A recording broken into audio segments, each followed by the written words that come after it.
চলে আসলো। Welcome back Nehal. Hello viewers, bachelor point season 5-এ ফিরল বহু প্রতীক্ষিত চরিত্র নেহাল অর্থাৎ তৌসিফ মাহমুদ। একটি লাইক দিয়ে দেখুন বিস্তারিত। ব্যাচেলার পয়েন্ট দর্শকের খুবই পছন্দের একটি নাটক। সিজন 5 শুরু হওয়ার পর থেকেই অনেক সমালোচনা হচ্ছিল এই নাটকটি। তবে হ্যাঁ, ব্যাচেলার পয়েন্ট নেহাল চরিত্রটা যেভাবে ফিরে এসেছে সেটা একাত্তর পরিচালক ও প্রযোজক বাধ্য হয়েছেন ফিরিয়ে আনতে বললেই চলে। নেহাল চরিত্রটাকে আনার সাথে সাথে চারিদিকে এখন প্রশংসা কুড়াচ্ছে এই নাটকটি। এক সময় নাটকটি দর্শক চাহিদার শীর্ষে ছিল। তখন খারাপ ভাষা, দৃষ্টিকটু অঙ্গভঙ্গির কারণে প্রবল সমালোচনার মুখে পড়েছিল এই নাটকটি। তাও বর্তমান সময়ে সবচেয়ে জনপ্রিয় নাটক এটি।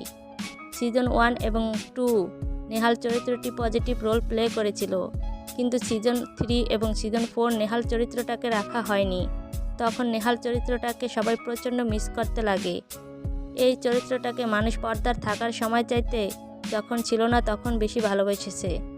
যাই হোক, শেষমেশ ব্যাচেলার পয়েন্ট সিজন 5-এ সুন্দর কামব্যাক করেছে নেহাল চরিত্রটা অর্থাৎ তৌসিফ মাহমুদ। ভিডিওটি ভালো লাগলে চ্যানেলটি সাবস্ক্রাইব করে সাথেই থাকুন। ধন্যবাদ।